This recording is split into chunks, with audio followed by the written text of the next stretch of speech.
বলেন রবিউল আউয়ালে তোমায় ডাকে সকলে, তুমি ডাকো উম্মতিয়া,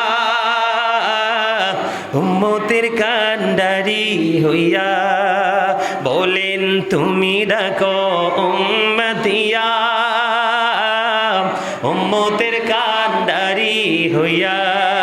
বসে থাকি তোমারি আশায় গো নবীজি, রবিউল আউয়ালের আশায়। বলেন বসে থাকি তোমারি আশায়। আজি ঈদ মিলাদুন নবীর মাহফিল, আজি নবীর প্রেমিক কে আছো ভাই হও রে শামিল। আজি ঈদ মিলাদুন নবীর মাহফিল, আজি যে যাকে ভালোবাসে আগমনে তার হৃদয় হাসে। ঠিক কিনা বলেন? যে যাকে ভালোবাসে আগমনে তার হৃদয় হাসে। নবীজির আগমনে আনন্দ মিছিল, ঈদ মিলাদুন নবীর মাহফিল, আজি দাজ্জাল হতে বাঁচতে হলে বাঁচো গো ঈমানের বলে। দাজ্জাল হতে বাঁচতে হলে বাঁচো গো ঈমানের বলে। মুমিনে মুসলমানের দলে হও গো শামিল, ঈদ মিলাদুন নবীর মাহফিল, আজি মাহফিল, আজি। ভাল লাগছে নি? আরো জোরে। যার সেনায় নবীর প্রেম নাই তার ঈমান নাই, যার ঈমান নাই তার নামাজ রোজা হজ যাকাত পৃথিবীর কোনো কিছুরই আল্লাহর কাছে কোনো দাম নেই। ইন্না যিকরা মিলাদি আউলিয়া ইল্লাহি ইবাদাহু। জোরে জোরে বলেন আল্লাহু আকবার। বন্ধুরে আমার, আল্লাহ রাব্বুল আলামিনের প্রিয় বান্দাদেরকে নিয়ে আলোচনা করা, তাদের জন্ম বৃত্তান্ত নিয়ে আলোচনা করা, তাদেরকে নিয়ে প্রশংসা করা, তাদেরকে নিয়ে গুণগান করা, বন্ধু এটা মুমিনের জন্য বড় ইবাদত। তাহলে আমরা আমাদের রাসূলকে পেয়েছি, সেই আনন্দ উৎসব করব কিনা? করতে রাজি আছি কিনা? অনেকের কি নাই, করার ইচ্ছা আছে কিন্তু গায়ে শক্তি নেই, কিন্তু সে মনে মনে আনন্দিত, তারপরেও সে ঈমানদার। সুবহানাল্লাহ বলেন। কারণ এই কারণে আমরা আনন্দিত হব। আল্লাহ রাব্বুল আলামিন অত্যন্ত চমৎকার ভাবে বন্ধ বলে দিয়েছেন, ওয়া মা আরসালনাকা ইল্লা রাহমাতাল লিল আলামিন।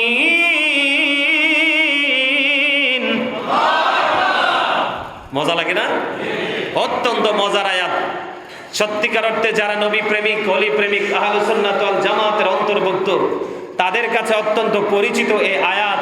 এবং শুধু আয়াত পরিচিত নয়, তাদের কাছে এই আয়াতের অর্থটাও জানা। জোরে বলেন ঠিক না ঠিক?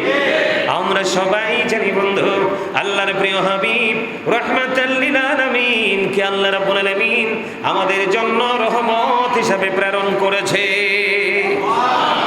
জোরে বলেন সুবহানাল্লাহ। এই রহমত পেয়ে আমরা কি করব? খুশি হব না? কি আনন্দ তো সবাই বলতে পারে না, কিন্তু খুশিটা সবাই সোজা বোঝে, ঠিক না? আমরা খুশি হব না? তো মানুষ খুশি হইলে তো কত কিছুই করে, ঠিক না? ভালো কাজ করে না? এই খুশি হওয়ার দলিল আমাদের দেশে কেউ পায় না। কেউ বলতে ওই কেউ যারা নবী ওলি তাদের দুশমন, তাদের মধ্য থেকে ওই কেউদেরকে বলছি, ওনারা আল্লাহর আর হাবিবের আগমনে খুশি হওয়া, মিলাদ পড়া, এগুলো নিয়ে আনন্দ উল্লাস করার দলিল তারা পায় না, কিন্তু আমরা পেয়ে গেছি। আল্লাহ রাব্বুল আলামিন অত্যন্ত চমৎকার ভাবে বলে দিয়েছেন বন্ধু, কুল বিফাদলিল্লাহি ওয়া বিরহমাতিহি ফাবিযালিকা ফালিয়াফরাহু ওয়া খায়রুম মিম্মা ইয়াজমাউন।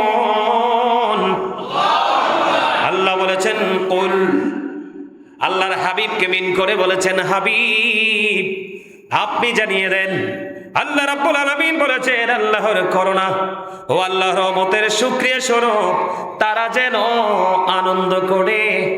বন্ধুরে আমার, আল্লাহর ফজল, আল্লাহর রহমত, আল্লাহর দয়া সব কিছু মিলিয়ে যদি আমরা বলি আমাদের রাসূলের চেয়ে বড় রহমত নিয়ামত আমাদের কাছে আর কিছুই নয়। এই কারণে কিছুই নয় বন্ধু, আমি আপনাদেরকে বলে দেই, আকাশের মধ্যে 200 crore গ্যালাক্সি আছে। তার মানে আকাশের মধ্যে 200 কোটি ছায়াপথ আছে। প্রত্যেকটা ছায়াপথের মধ্যে 10,000 কোটি করে তারা আছে। এর মধ্যে একটা তারার নাম হলো নিউটন স্টার। এই একটা তারকার এক চা চামচ পদার্থের ওজন হলো 1000 মিলিয়ন টন। বন্ধুরে আমার, আমি চ্যালেঞ্জ করে হলফ করে বলতে পারবো এই পৃথিবীর বুকে এমন কোন সৃষ্টি এখনো জন্ম হয় নাই একটা তারকার এক চা চামচ পদার্থের ওজন যদি 1000 মিলিয়ন টন হয়। বন্ধু, একটা তারার ওজন কত হতে পারে এই বের করার ক্ষমতা কারোর নেই। ও বন্ধু, কেন বললাম? আকাশের মধ্যে 200 crore গ্যালাক্সি আছে, 200 কোটি ছায়াপথ আছে। এর মধ্যে প্রত্যেকটা ছায়াপথের মধ্যে 10,000 কোটি করে তারা আছে। একটা তারকার নাম হলো নিউটন স্টার। এই একটা তারকার এক চা চামচ পদার্থের ওজন যদি 1000 মিলিয়ন টন হয়, তাহলে আপনারা বুঝে নিন আকাশটা কত বেশি ওজন ধারণ করে রেখেছে। সুবহানাল্লাহ বলে না কেন? আমি আবারও বলছি, প্রত্যেকটা জুমার দিনে বলি, ফ্রি মন নিয়ে আসবেন, শারীরিক মানসিক এনার্জি নিয়ে আসবেন। কারণ প্রত্যেকটা জুমার দিন মুমিনের ঈদের দিন। মুমিনের অন্তরে এমনিতেই বন্ধু বসন্তের হাওয়া লাগে জুম্মার দিন যখন শুরু হয়। তার মানে বৃহস্পতিবার মাগরিবের পর থেকে মুমিনের হৃদয়ে অন্যরকম এক প্রশান্তি বইতে থাকে। কারণ আগামী দিন আমাদের জন্য স্পেশাল ডে। ঠিক কিনা বলেন? আমি আপনাদেরকে বুঝাইতে চাই, এখানে আল্লাহর রহমত এবং ফজল বলা হয়েছে। ও বন্ধু, রহমত বলতে নবীকে বুঝিয়েছি, আর ফজল বলতে আমরা ধরে নিয়েছি আল্লাহর কোরআন। কথা বলে না কেন? দুটোই কিন্তু আমাদের জন্য নিয়ামত। কথা বলেন না কেন? দুটোই কি? দুটোই আমাদের জন্য বন্ধু নিয়ামত। কারণ Allah is all in all. Follow his law and light. Law হলো আইন, লাইট হলো বন্ধু নূর, নূর হলো নবী। ও বন্ধু, ল হলো আইন, আর এই আইনের ভান্ডার হলো আপনার আমার নবী। আর এই আইনের সাশ্রয় হলো সৃষ্টি জগতের মধ্যে সবচেয়ে বড় গ্রন্থ, যেটাকে ইংলিশে বলা হয় দা হোলি কোরআন, পবিত্র কোরআন। জোরে জোরে বলেন সুবহানাল্লাহ। আমরা রাসূল পেয়েও খুশি, আমরা কোরআন পেয়েও খুশি। কোরআন পেয়ে খুশি হলাম কেন একটু পরে বলছি। আমরা রাসূল পেয়ে খুশি এই কারণে রাসূল পেয়ে খুশি বন্ধু, যেটা বলতে চেয়েছি, আকাশে এত ওজন ধারণ করতে পারে। আল্লাহ আসমানকে প্রস্তাব করলেন, আসমান রে তুমি কোরআনটা নিয়ে নাও। কোরআন যখন নিতে বললেন, আসমান সঙ্গে সঙ্গে বলে দিলেন, মাবুদ ও মালিক, এই কোরআনের ভার তো বহন করতে পারবো না। এই কোরআন এসেছে আপনার আমার প্রাণের রাসূলের কাছে। জোরে জোরে বলেন না সুবহানাল্লাহ। শুধুই তো কোরআন আসেনি বন্ধু, শুধুই কোরআন আসেনি। কোরআন আসার আগে কোরআন অবতীর্ণ হওয়ার কারণ মানে শানে নজুল ব্যাকগ্রাউন্ড তৈরি হয়েছে। আওয়াজ তোলে একবার বলেন আল্লাহু আকবার। বন্ধুরে আমার, কোরআন আমাদের কেন প্রয়োজন? কোরআন এই কারণে প্রয়োজন, কোরআন যদি না আসতো বন্ধু, বিজ্ঞান আসতো না। বিজ্ঞান যদি না আসতো, আধুনিক প্রযুক্তি, আধুনিক ছোঁয়া, বিশেষ করে এই অ্যান্ড্রয়েড সেট মোবাইল, গোটা পৃথিবীর তথ্য আমরা খুঁজে পেতাম না। ঠিক কিনা বলে? তো এই জন্য আল্লাহ বলেছেন, হাবিব কুল বিফাদলিল্লাহি ওয়া বিরহমাতিহি। আল্লাহ রাব্বুল আলামিন বলেছেন, ফাবিযালিকা ফালিয়াফরাহু। আল্লাহ বলেছেন, কুল বিফাদলিল্লাহি ওয়া বিরহমাতিহি ফাবিযালিকা। আল্লাহ রাব্বুল আলামিন অত্যন্ত চমৎকার ভাবে বন্ধু বলে দিয়েছেন, হাবিব আপনি জানিয়ে দেন, রহমত এবং ফজল যে পেয়েছে তারা এই জন্য যেন ফালিয়াফরাহু, তারা যেন আনন্দ উৎসব করে। এবার আপনার প্রশ্ন থাকতে পারে, আমি যদি আনন্দ করি আমার লাভটা হবে কি? এরপরে আল্লাহ রাব্বুল আলামিন বলে দিয়েছেন, ওয়া খায়রুম মিম্মা ইয়াজমাউন। আল্লাহ রাব্বুল আলামিন বলেছেন, তারা যা জমা করে রেখেছে, পুঁজি করে রেখেছে, তার মানে ও বন্ধু, আপনার পুঁজিবত সব কিছুর চাইতে চাইতে উত্তম হলো আপনার আমার মদিনাওয়ালার আগমনে আনন্দিত হওয়া। ঠিক কিনা বলেন? আরো জোরে বলেন। এই জন্য মুমিনেরা বলে আজি ঈদে মিলাদুন নবীর মাহফিল, আজি নবীর প্রেমিক কে আছো ভাই হও রে শামিল, আজি ঈদে মিলাদুন নবীর মাহফিল, আজি যে যাকে ভালোবাসে আগমনে তার হৃদয় হাসে। ঠিক কিনা বলেন? যে যাকে ভালোবাসে আগমনে তার হৃদয় হাসে, নবীজির আগমনে আনন্দ মিছিল, ঈদে মিলাদুন নবীর মাহফিল, আজি দাজ্জাল হতে বাঁচতে হলে বাঁচো গো ঈমানের বলে, দাজ্জাল হতে বাঁচতে হলে বাঁচো গো ঈমানের বলে, মুমিনে মুসলমানের দলে হও গো শামিল, ঈদে মিলাদুন নবীর মাহফিল, আজি মাহফিল, আজি। ভাল লাগছে নি? আরো জোরে। যার সেনায় নবীর প্রেম নাই তার ঈমান নাই, যার ঈমান নাই তার নামাজ রোজা হজ যাকাত পৃথিবীর কোনো কিছুরই আল্লাহর কাছে কোনো দাম নেই। এই জন্য আজকে আমি শুরুটা করেছি সূরা লাহাব থেকে। একটা সূরা পড়েন নাই? তাব্বাত ইয়াদা আবি লাহাবি ওয়া তাব মা আগনা আনহু মালুহু ওয়া মা কাসাব। হাফিজ সাহেব আসেনি? এটা আছে না? সাইয়াসলা নারান যাতা লাহাবি ওয়া আমরাতু হাম্মালাতাল হাতাব ফি জিদিহা হাবলুম মিন মাসাদ। আছে না নাই? আরো জোরে কোন। এই পুরাটাই অভিশাপ। কথা কয় না? এই পুরা সূরা লাহাবটাই কি অভিশাপ। এই সূরা লাহাবটা নাজিল হয়েছে আবু লাহাবকে ঘিরা। কি? আরো জোরে। কাকে? আল্লাহ রাব্বুল আলামিন বলেছেন তাব্বাত ইয়াদা আবি লাহাবি ওয়া তাব। আল্লাহ বলেছেন ধ্বংস হয়ে যাক আবু লাহাব এবং তার দুই হাত সহ। কথা বলে না কেন? মা আগনা আনহু মালুহু ওয়া মা কাসাব। আল্লাহ রাব্বুল আলামিন বলে দিয়েছেন যে যে উপার্জন করেছে ধন সম্পদ এগুলো কোনো কিছুই কাজে আসেনি, অনতি বিলম্বে সে বন্ধু জাহান্নামে যাবে। অনেক বড় ভয়ঙ্কর খবর। আবু লাহাব তার হাত তার ধন সম্পদ সব কিছু ধ্বংসের পরিণত খবর দিয়েছেন আমার আল্লাহ। নাউজুবিল্লাহ বলেন। আর জোরে বলেন। ও বন্ধু, এত অভিশপ্ত আবু লাহাব, এরপরেও প্রতি সোমবারে আবু লাহাবের কবর আযাব মাপ। সুবহানাল্লাহ কইতেন না? এত বিপদের মাঝেও যখন মানুষ দেখেন কারেন্টটা গেলে এখন কেরম লাগে, এটা ফিল করতে পারেন না? বেশি দূরে যাওয়ার দরকার নাই তো, এখন কারেন্ট গেলেই তো বোঝা যায়। কি কোন? কারেন্ট গেলে কেমন লাগে? একেবারে জীবনটা বাইরে হয়ে যায়। ঠিক কিনা বলেন? সাইয়েন মানুষ মজার খাবার খাইয়াও এত জোরে আলহামদুলিল্লাহ বলে না, কারেন্টটা যাওয়ার পরে ফিরে আসলে যেই জোরে আলহামদুলিল্লাহ কয়। কথা কয় না কেন? কারণ বাতাসটা গায়ে লাগলেই তো রিল্যাক্স। ঠিক না? ঠিক বন্ধু, এই জন্য বলে দিলাম আবু লাহাব তাকে আল্লাহ অভিশপ্ত করেছে, সব কিছু অকেজো করে দিয়েছে। তারপরেও প্রতি সোমবারে আবু লাহাবের কবর আযাবটা মাফ করে দিয়েছেন আমার আল্লাহ।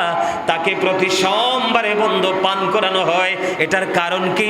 ওনার একজন দাসী ছিল, সেই দাসী ছিল, দাসীর নাম ছিল সুহাইবা। দাসী যখন বন্ধু নবীজির যখন বিলাদত মোবারক হলো, দুনিয়ায় নূরানি শুভ আগমন হলো, সেই আবু লাহাব তার দাসী সুহাইবাকে তিনি আজাদ করে দিয়েছেন, মুক্ত করে দিয়েছেন। এই দিন নবীজির আগমনের দিন। ও বন্ধু, দাসী সুহাইবাকে আজাদ করে দেওয়ার কারণে আমার আল্লাহ এত বেশি খুশি হয়েছিলেন। আবু লাহাব, ও আবু লাহাব, আমি আমার হাবিবকে দুনিয়াতে রহমত হিসাবে প্রেরণ করেছি। আর উনি এমন একজন নবী যিনি নবীদের নবী রে, যেই নবীরে কষ্ট দিলে আমি আল্লাহ সইতে পারি না। আমার নবীকে, আমার হাবিবকে দুনিয়াতে পাঠিয়েছি, আর তুমি খুশি হয়ে তোমার দাসীকে তুমি আজাদ করে দিয়েছো, মুক্ত করে দিয়েছো। আমি আল্লাহ তোমার জন্য আজকের দিনটা কিয়ামত পর্যন্ত নিয়ামত হিসাবে বরাদ্দ করে দিলাম। ও বন্ধু, এখনো পর্যন্ত প্রতি সপ্তাহে প্রতি সোমবারে আবু লাহাবের কবর আযাব বন্ধ। আর আমরা বাংলাদেশের কাঠমোল্লারা, ফেতরা খাওয়া মোল্লারা কয় নবীর আগমনে বলে খুশি হওয়া বেদাত। কথা কন না কেন? গলাতি ফাটাই ফেলছে শেখ হাসিনার আমলে। যে ভাস্কর্য হারাম, এখন নিজের ভাস্কর্য দেখা দিয়ে মুখে ট্যাপ দিয়ে তালা দিছে। কথা বলেন না কেন? আরো জোরে। সঠিক বললে চিরকালই বলবো সঠিক। আর আমি যদি ঘুষখোর হতে মন চায়, আমি সারা জীবন ঘুষ খাবো আর এহেনের জগরা হেনে লাগাবো। কথা বলেন না কেন? হয় নেগেটিভ, না হয় পজিটিভ। ঠিক না? ঠিক কিনা বলেন? হয় চোর, না হয় ভালো মানুষ। হয় পাক্কা মুনাফিক, না হয় পাক্কা ইমানদার। ঠিক কিনা বলেন? কখনো ইমানের ঘন্টা বাজাবো, আবার ওই ইয়াজিদ বাহিনীর মতো ইমানের ঘন্টা বাজিয়ে ভিতর থেকে ইমানকে একবারে পেঁচিয়ে নিয়ে বুড়ি গঙ্গাতে ভাসিয়ে দিব। এমন মুসলমান হওয়ার চেয়ে না হওয়া অনেক ভালো। ঠিক কিনা বলেন? অনেক বিতর্কিত বিষয় আছে, সেইগুলো নিয়ে কিন্তু মাত নাই। কয়দিন আগে খবর পেলাম, একজন বলতেছে 5ই আগস্টে যারা মারা গেছে তারা নাকি উহুদের ময়দানে যে যুদ্ধে শহীদ হয়েছে শহীদদের মর্যাদার সমতুল্য। আরে আরো জোরে বলেন না নাউজুবিল্লাহ। এখন মোল্লারা কি ফতোয়া দিবে? ওমা, কথা কান না কিনলে? এখন মোল্লারা কোথায়? নাকে তেল দিয়ে বালিশ ছাড়া ঘুমাই গেছে, আর সদা কইতে পারতেছে না। তাহলে এখানে বোঝা যায় সত্যিকার অর্থে মিলাদুন নবী তাদের ফ্যাক্ট না, তাদের কাছে সবচেয়ে বড় ফ্যাক্ট হলো ওই যেমন আমার রাসূলের জামানায় ছিল আব্দুল আহাব নাজদ। নাউজুবিল্লাহ বলেন। সেই সময় থেকে নাম বদলে বদলে আপনার খাবার কিন্তু প্যাকেটে একটাই রয়েছে, কিন্তু মোরগ চেঞ্জ হয়েছে। কথা বলে না কেন? চরিত্র কিন্তু একটাই আছে, কিন্তু লেবাসটা চেঞ্জ হয়েছে। সেই তৎকালীন সময়ে আল্লাহর হাবিবের দুশমন ছিল আব্দুল ওহাব নাজদ। এই আব্দুল ওহাব নাজদের দোসরেরা এখনো পর্যন্ত রসুলের বিরোধিতা করছে, কিন্তু রসুলের সম্মান দিন দিন বৃদ্ধি হচ্ছে। আপনি আমি রসুলের সম্মান বৃদ্ধি করি বা না করি, কিন্তু আল্লাহর হাবিবের মর্যাদা কেউ কমাতে পারবে না। কারণ আমার আল্লাহ বলেছেন ওরাফা'না লাকা যিকরাক। আমি কিন্তু এখানে আলোচনা করেছিলাম আরো 2 জুম্মা আগে, আপনাদের মনে আসেনি? আরো জোরে বলেন, আছে? তাহলে এতে কি বোঝা গেল? আবুল আহাব অভিশপ্ত, ধন সম্পদ সবকিছু, তারপরে আবুল আহাবের প্রতি সোমবার কবর আযাব মাপ। এই কারণে নবীজির আগমনের দিন সে তার দাসীকে মুক্ত করে দিল। ওয়াজ মজা লাগতেছে না? না, এইটাই তো লাগার কথা, আগে মজা। কথা কয় না কেন? আমরা সবাই মুসলমান দাবি করি, নবী ছাড়া কি ইসলামের কোনো সৌন্দর্য আছে? নবী ছাড়া কি ইসলামের কোনো পরিপূর্ণতা আছে? আরে নাই তো মিয়া, নাই। এই যে দেখেন, আমি এক্সাম্পল দেই, এই যে ওয়াল দেখছেন, এটা একবারে ফিল আপ না? কথা কয় না কেন? একবারে ফিল আপ না? যদিও আপনারা ঠান্ডা বাতাসের জন্য এটা রেখে দিছেন, কিন্তু এটা এখনো অপূর্ণ রয়ে গেছে। কথা কয় না কেন? আপনারা একদিক তাকান, একবার তাকান, সবাই তাকান। এটা প্র্যাকটিক্যালি শিক্ষা তো। এই যে ওয়াল, এটা একদম পরিপূর্ণ না? সুন্দর লাগে না? কিন্তু এদিকে তাকায় দেখেন, এটা অপূর্ণ রয়ে গেছে না? ঠিক তেমনি ভাবে হাদিস শরীফের মধ্যে এসেছে আমার নবীর মর্যাদাটা এমন, আল্লাহ রাব্বুল আলামিন পৃথিবীর বুকে নবী রাসূলগুলোকে পাঠিয়ে দিলেন।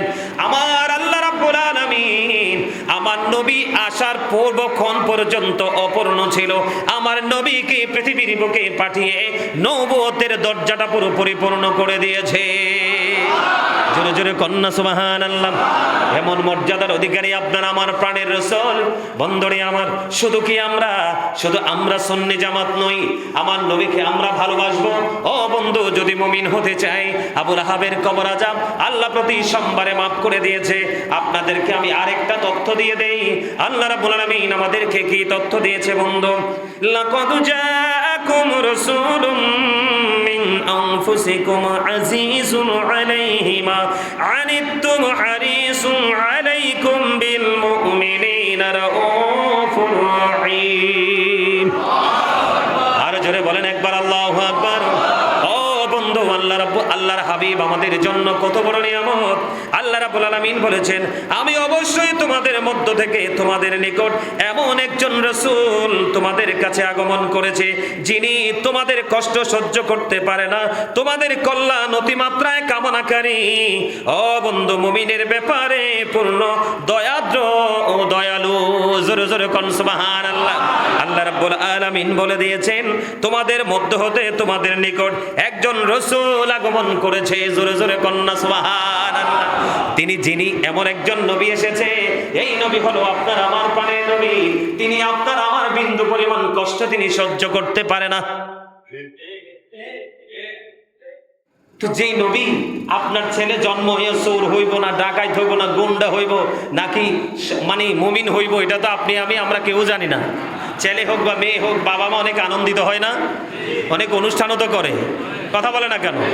তো এইটা এত সন্দেহ থাকার পরে এত নিখুঁত অনুষ্ঠান আমরা করে ফেলি। আর যেই নবী রহমত হিসাবে পাঠাইছে, একাধিক দলিল আছে, দলিলের তো শেষ নাই। কোন দলিলের কি নাই শেষ? যেই নবী আমাদের জন্য রহমত দুনিয়াতেও আখিরাতেও, তো সেই নবীর আগমনে আমরা খুশি হতে পারবো না? এর চেয়ে বড় লজ্জা, এর চেয়ে বড় অপমানজনক কথা আর কি কিছু আছে? কথা বলেন, আছে? আমরা এক কথায় কোনো দলিল ছাড়াই, কোনো ফতোয়া ছাড়াই আমরা আমাদের রসুলকে ভালোবাসি। আমরা আমাদের রসুলের আগমনের খুশিতে, যার তৌফিক যেমন আছে ঠিক তেমনি ভাবে আমরা নবীজির খুশিতে আনন্দ উৎসব করব। রাজি আছেন না? আরো জোরে। আমাদের আগের নবী ছিল কে? ঈসা রুহুল্লাহ, যিনি বাবা ছাড়া পৃথিবীর বুকে এসেছেন। ঈসা নবীর মা হলো মরিয়ম। আজকে খুতবায় পর্যন্ত বিষয়টা এসেছে, আমার আল্লাহ মরিয়মকে নিয়ে পর্যন্ত কোরআনে আলোচনা করেছে। সুবহানাল্লাহ বলেন না কেন?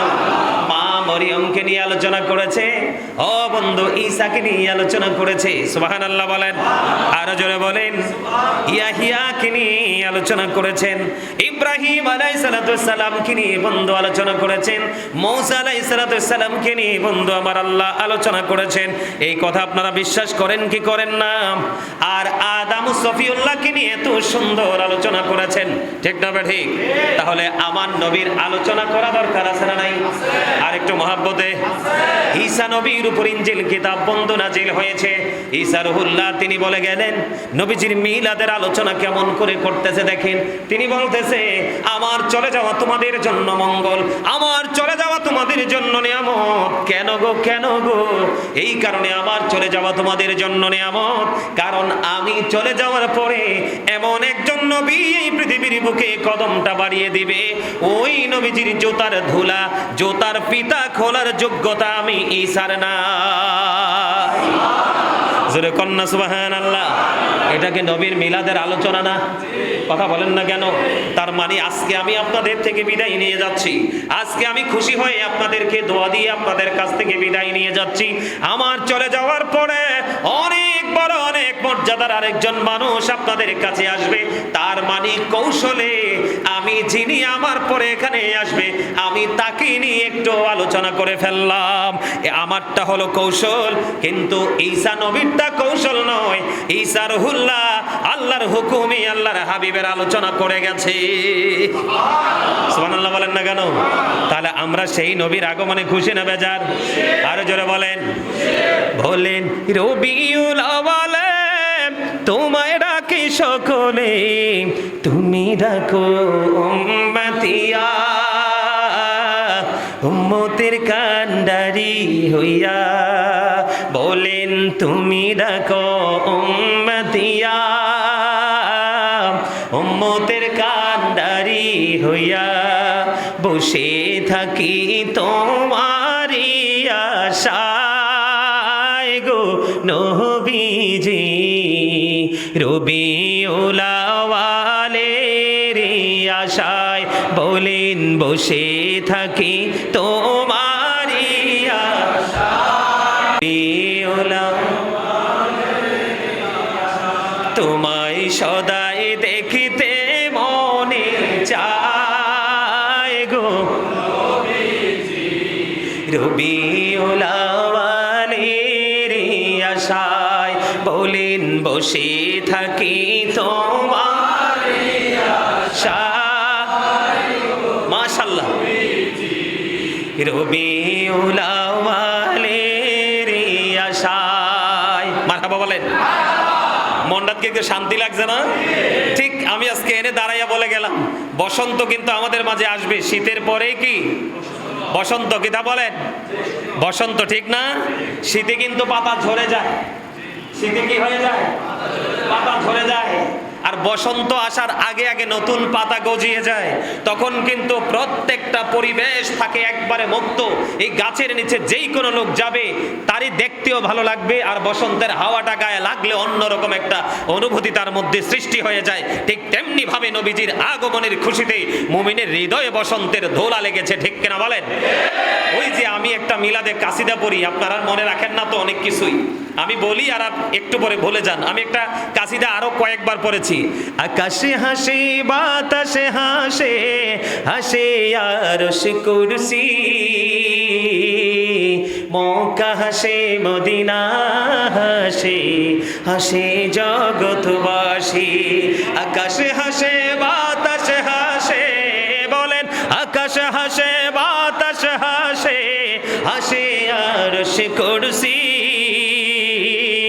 মক্কা হাসে মদিনা হাসে, হাসে জগৎবাসী। মারহাবা বলেন। এই দুনিয়াতে কে আছে? আমরা আছি না? আরো জোরে বলেন, আছি না নাই? আরে আরো জোরে। আপনারা খুশি হয়েছেন না? হ্যাঁ, এই তার মানে হলো নবীজি আসতেছে আর ভ্রমর মতো গুনগুন করে গান গেতে গেতে নবীর প্রেমের বাগানের দিকে ছুটছে। আর সেই গুনগুন করা ভোমরা হলো এই পৃথিবীর বুকে নবীর প্রেমিক আল্লাহর প্রিয় বান্দা মুমিনেরা। জোরে কোন সুবহানাল্লাহ। আর একটু মহব্বতে বলেন সুবহানাল্লাহ। আমরা সবাই খুশি না? আল্লাহ আমাদেরকে কিয়ামত পর্যন্ত অথবা দুনিয়াতে যতদিন থাকবো ততদিন পর্যন্ত যেন এই প্রেম নিয়ে আমরা রাসূলের ভালোবাসা নিয়ে বাঁচতে পারি। আল্লাহ যেন আমাদেরকে সেই তৌফিক দান করে। সকলে বলুন আমিন। আমরা সবাই নবীজির আগমনে খুশি তো? আরো জোরে। আমরা বেশি খুশি এই আসছে সামনে ঈদ মিলাদুন নবী। ঈদ মিলাদুন নবী উপলক্ষে আপনার যার যেমন তৌফিক আছে ঠিক সাধ্য অনুযায়ী আমরা নবীজির আগমনের দিনক্ষণ ঠিক করে আমরা আনন্দ উৎসব করব সম্মিলিতভাবে, ঠিক কিনা বলেন? আপনি দান করতে পারেন, কেউ নফল ইবাদত করতে পারেন, কেউ রেলি বের করতে পারেন, কেউ মিলাদের আয়োজন করতে পারেন। আর একটা কথা বলে রাখি, আপনাদের প্রত্যেকের ঘরে ঘরে আপনারা মিলাদ পড়াবেন। হাদিয়া দেওয়ার দরকার নাই, কি নাই? আপনার তৌফিক নাই তো 1% আমার কোনো ধরনের কোনো অভিযোগ থাকবে না। তবে আমি আপনাদেরকে বিনীতভাবে অনুরোধ করব, নবীজির আগমনে আপনারা তো এমনিতেও মিলাদ প্রেমিক, একটু পড়াবেন। এই জন্য যেখানে নবীর মহাব্বতে মিলাদ হবে, দুরূদ হবে, সেখানে আল্লাহ রাব্বুল আলামিন আসমানি কোনো গজব দিবে না। আর জোরে কন্যা সুবহানাল্লাহ। এখানে মিলাদকে ঘিরে আমরা অনেক ইবাদত বন্দেগী করি না? কোরআন তেলাওয়াত হয়, দুরূদ হয়, জিকির হয়, মানুষকে খাওয়ানো হয়, যা হয় সবই আল্লাহর পছন্দের। সম্মানিত উপস্থিতি, আল্লাহ রাব্বুল আলামিন আমাদের সবাইকে নবীজির আগমনে খুশি হয়ে আনন্দ উৎসব করব। তবে এই আনন্দের মধ্যে কোনো ধরনের হারাম কাজ যেন যুক্ত না হয়। কি? কোনো হারাম যেন যুক্ত না হয়। আমরা যেন হারাম থেকে, শিরক থেকে মুক্ত থেকে আল্লাহ যেন আমাদেরকে মদিনাওয়ালার প্রেম নিয়ে ইসলামের পরিপূর্ণ সৌন্দর্য নিজের মধ্যে এনে আমরা যেন বাস্তব জীবনকে বাস্তবায়ন করতে পারি। আল্লাহ যেন আমাদেরকে সেই তৌফিক দান করে। সকলে বলুন আমিন। এই বলে আমি আমার অগোছালো আলোচনা এখানেই সমাপ্ত করছি। আসসালামু আলাইকুম ওয়া রাহমাতুল্লাহ। যারা সুন্নত পড়েন নাই তারা 4 রাকাত সুন্নত পড়ে নেন। আর গত জুমায় বলেছিলাম